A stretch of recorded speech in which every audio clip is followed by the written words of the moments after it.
Hey, world builders, welcome back to Build Together. This is day 109. Today's prompt is: do the people of your world believe in or interact with alien species from beyond their solar system? So I wrote almost like a full chapter. It's a small for a chapter, but a full chapter of an in-world book called Theories of Those Between. And I think this will be the first two-parter because there's really nothing else but to just read you this verbatim. And so I'm going to start.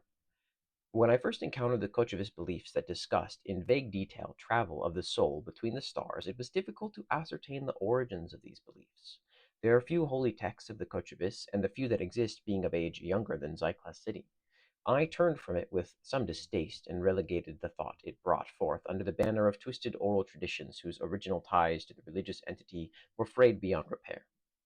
I remained thusly until I encountered my first Munakar, ageless, of a bodily makeup I could not identify, and capable of effortless work, the likes even myself was confounded by. It permitted that I study it, finding in it the possibility for answers to questions it could barely ask. Rapidly, a gaping hole in my understanding revealed itself. Dug away one experiment at a time, I named it Munakar after our first attempt at a tether revealing, and it displayed no sign of any tethers, not even the common tether, which I had previously assumed all sentient life that walked the continent contained. No doubt the Munakar held within itself a soul, and likely an Ogan. Thus it must, by our current philosophies, be a sentient creature. But it was not tied to our world, or any world so far as the tether revealing displayed. I would need to examine the soul more directly, so I talked with the being and explained to it the risks of true necromancy before continuing. Upon its consent, I began to seek out the knowledge necessary to extract a soul memory, believing this to be the only way we could see some element of earthly origins. While I conducted my research, I left the Munakar to its own devices in the small village where it spent its life aiding the townsfolk.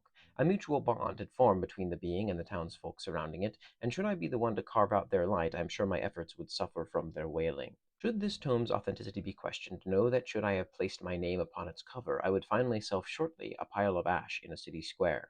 Workings of true necromancy remain an ignorant taboo. Perhaps someone reads this strange literary occurrence in a time and place where the soul has become truly known. I envy you and the society you are surrounded by. It took over a decade to gather the necessary knowledge and then materials. Additionally, I required certain knowledge from the Munakar, which itself struggled to deduce. Significant pracs were spent interviewing the Munakar before proper circle design could begin. Thankfully, once I had the necessary components of information, my progress began to leap forward. Before long, I had a large, and if my research serves me, never before seen meta circle capable of extracting the soul memory from a soul and interpreting it into an illusory display using expanded Ashem systems. I will not explain my designs further.